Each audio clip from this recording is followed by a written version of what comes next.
Good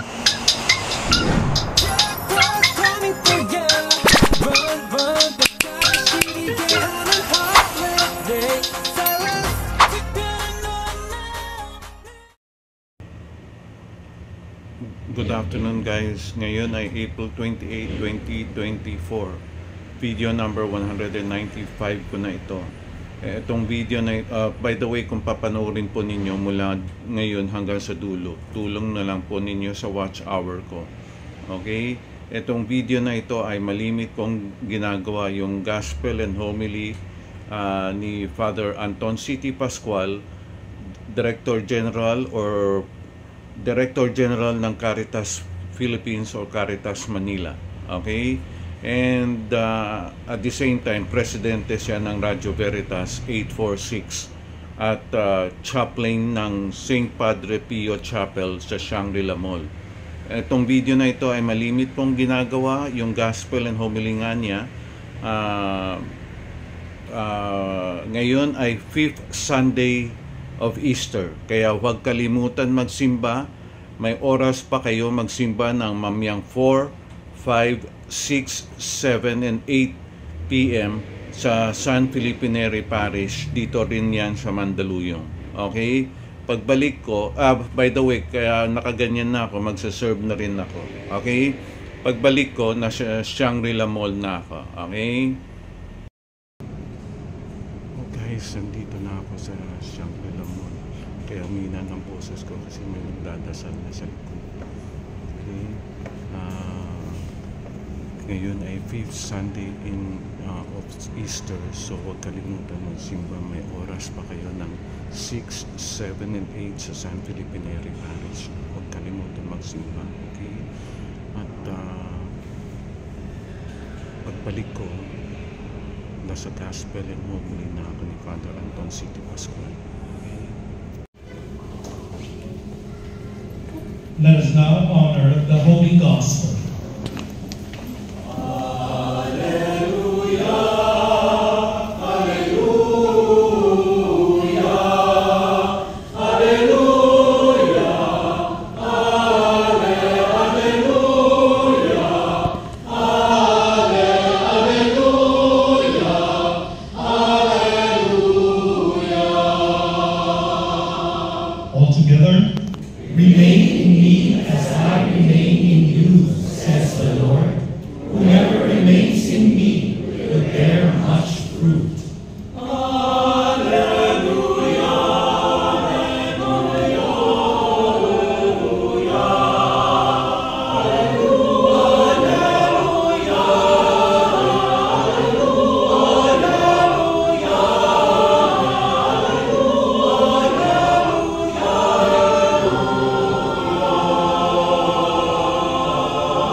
Jesus said to his disciples, I am the true vine, and my Father is the vine grower.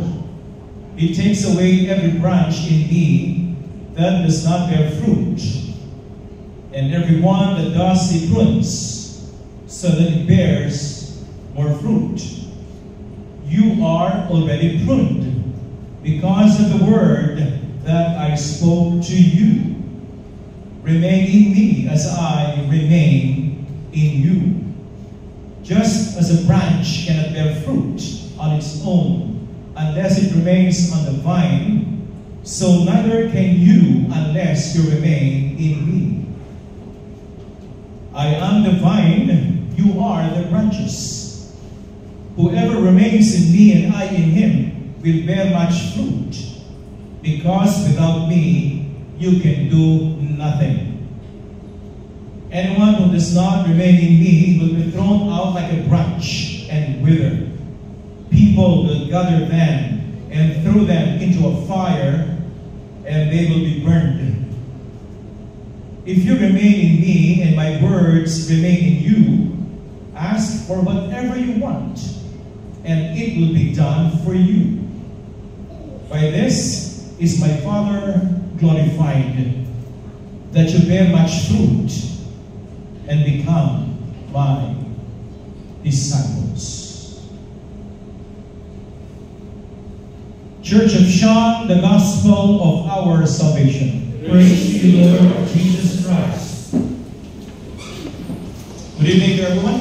Good evening, Father. Engineer Norm, welcome. We continue to appreciate the Easter joy, the victory of the Lord, and hopefully our victory too, over sin, evil in all its forms, and death.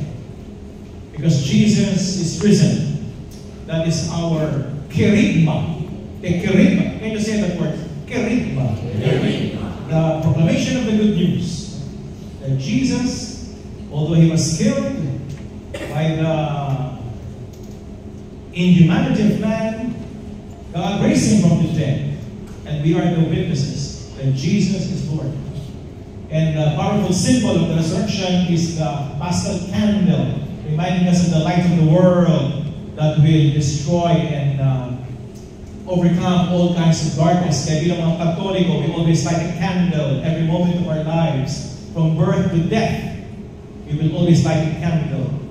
When we got baptized, and when we die and leave this world, we will light a candle reminding us that Jesus is the way, the truth, and the life. Jesus is my Savior.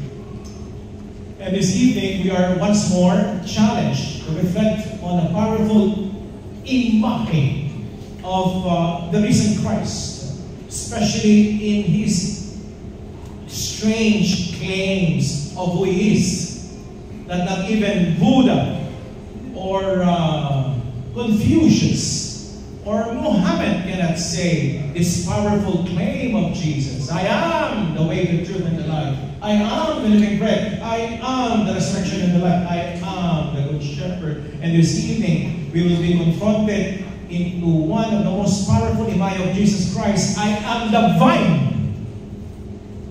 You are the branches. Without me, you cannot do anything. You only exist. You're only alive because of me. I hope that you can reflect on that in your relationship with Jesus Christ. We're now being challenged to make a choice. Are you with me or against me? He is the vine. It is like a life force. Vine. Life force. No? Ang saka, alam po natin, no? Ito'y mamamatay. Pag ito'y nakahiwalay sa puno, ito'y mamamatay at mga agnas. No? Ang buhay niya ay sa kanyang pagkaka-craft, no? Sa puno, rooted in the vine. Life force. Very organic. Very fundamental. Very essential relationship. I am the vine.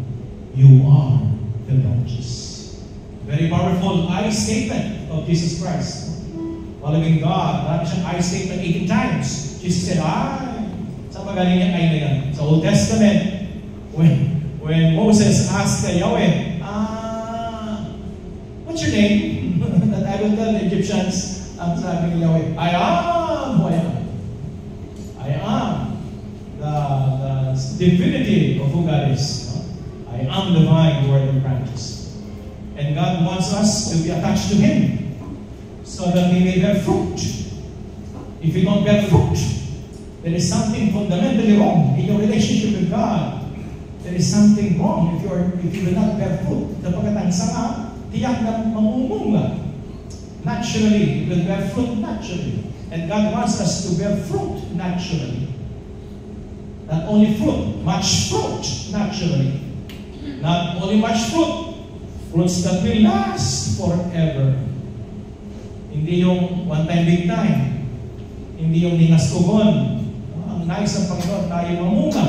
Maraming bunga na mananatili hanggang sa katapusan ng sanlibutan. And take note, according to John 15, when you become fruitful, ask anything from the Father. and I will give you. Ask anything from God, and I will give you. Very, very powerful promise if we are the branches that bear fruit according to the plan of God. According to one saint, I remember the saint, ko na babanggitin ang pangalan niya, sabi ng saint ito, God doesn't want us to be successful, God wants us to be faithful.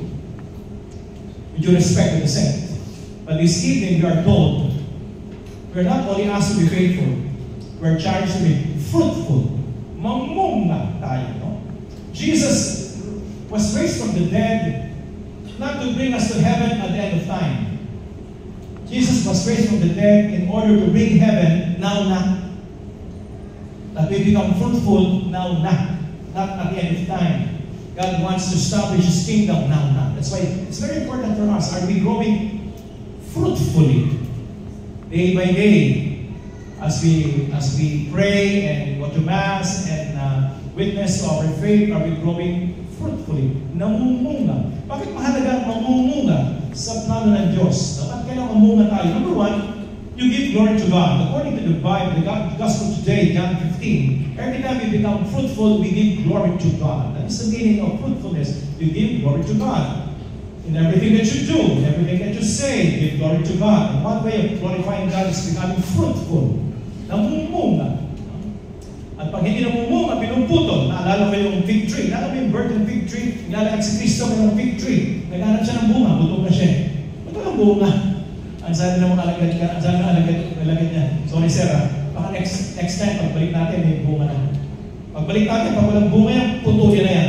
Eh, ayaw ni Lord at ayaw ni namumunga.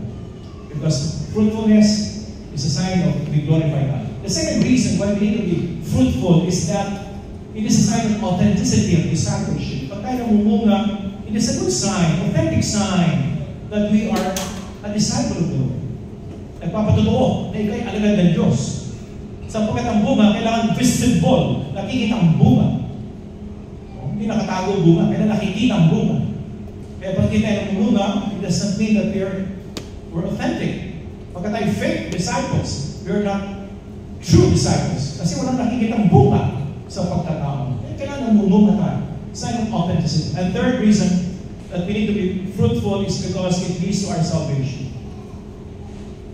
Fruitfulness will lead to God's restoration of His kingdom on earth. Nakikita ang mga alagad ko. Sabi nga si John 15, nakikita ang mga alagad ko as they love one another. It is a sign of God's presence. Salvation when we are fruitful. That's why it's very important for us to be fruitful. So let me deepen that teaching on fruitfulness. Let's go deeper with the fruitfulness. In the Bible, when you open the Bible, 66 times fruitfulness was mentioned. 66 times.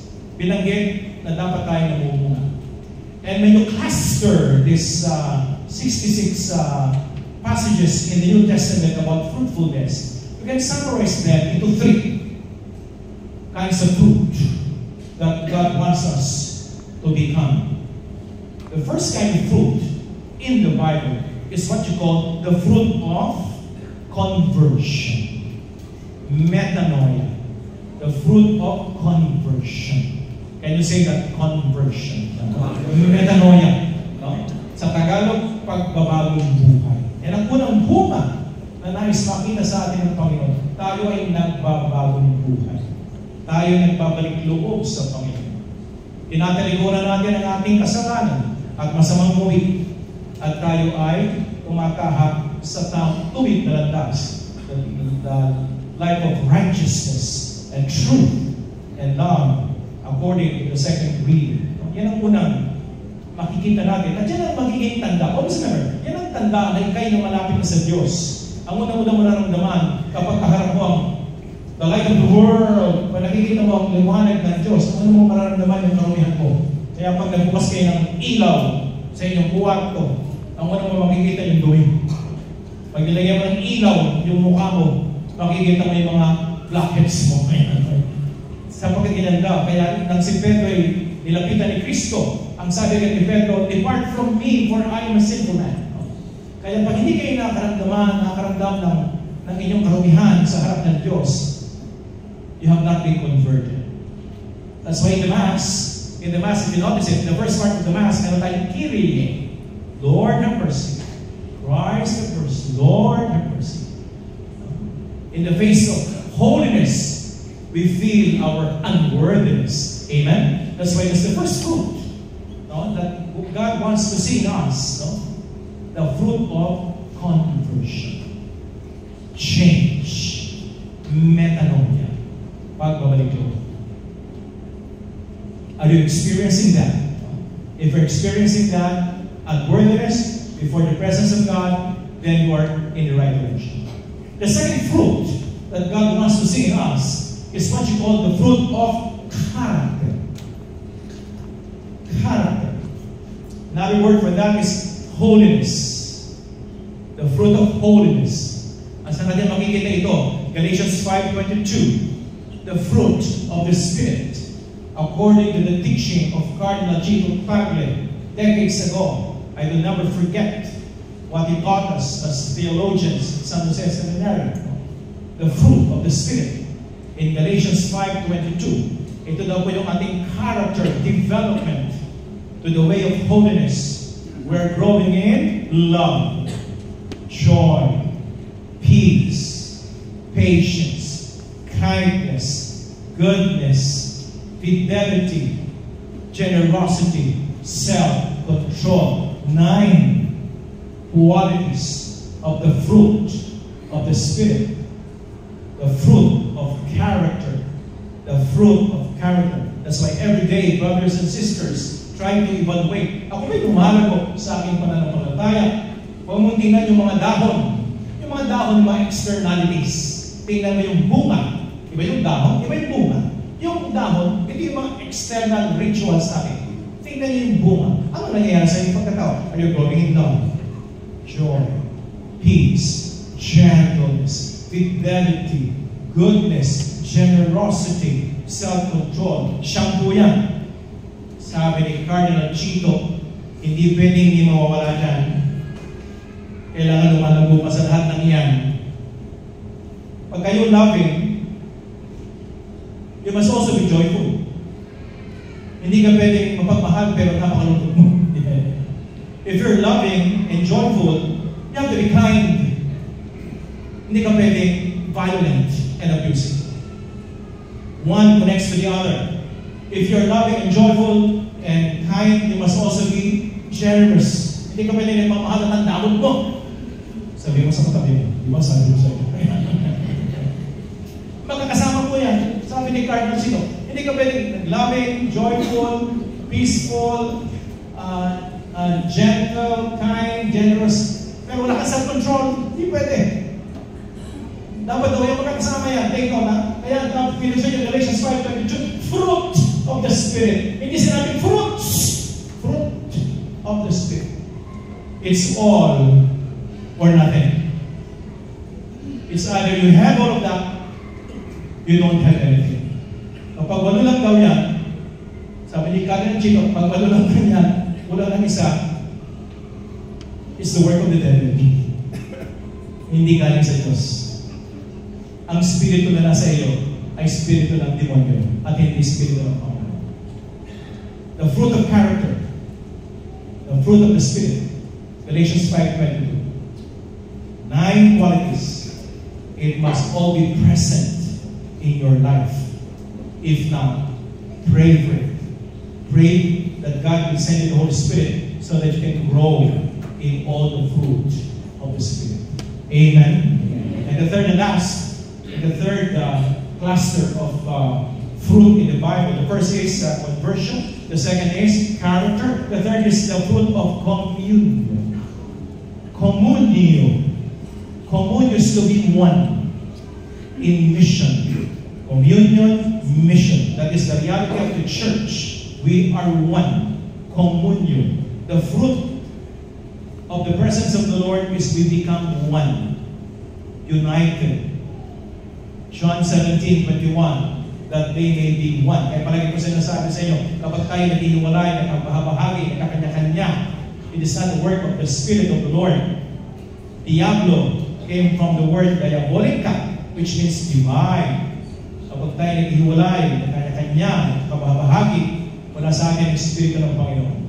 Kapag tayo nakakaisa, like this evening, we become one in worship, in the Eucharist, in our prayer, in our reflecting of the Word of God, we become one in the church, then the fruit is with us. That is the sign that we have the authentic fruit of the Lord because we always come together in unity. Kaya kapag tayo po, we work for unity, we work for dialogue, we want for reconciliation, then the Spirit of the Lord is with us. One in mission. We have to go out in mission because we are a Roman Catholic Church. We're not a Roman Catholic club. Baka iba yan, ha? Iba yung Roman Catholic Church, iba yung Roman Catholic Club. Yung club, masaya tayo together, happy together, pero walang sense of mission. No? One in mission. The fruit of communion to be one in mission. Lumalabas po tayo. We spread the good news of God's love, God's victory in Jesus Christ. The fruit of a Christian is a Christian. Word of the fruit of a Christian is a Christian. The fruit of a Christian is a Christian. Can you say that? The fruit of a Christian is a Christian. If we are one in mission like Jesus Christ in Matthew 28, and go forth, baptize everyone in the name of the Father, the Son, and the Holy Spirit, the Great Commissioning, and I will be with you until the end of time. We promote our faith in concrete works of love and charity. And hopefully, as we serve the people around us, they become servants also. Kaya ako nagtutuwa, pag nakakikita ko ng mga pamilya, napakagandang tingnan, pag nakakita tayo ng mga mag-asawa na nagmamahalan, magandang nilang ugali, at nang tingnan natin ng mga anak, ganun din, nagmamahalan, maganda rin ng mga ugali. Because the fruit of a Christian is a Christian. Kapag tunay ang ating pagiging Kristiyano, kapag nahawahan natin ang mga tao sa ating kapaligiran, na maging Kristiyano rin. Kaya sabi nga ni Robert Greenleaf ng servant leadership, what is the sign that you're a servant leader?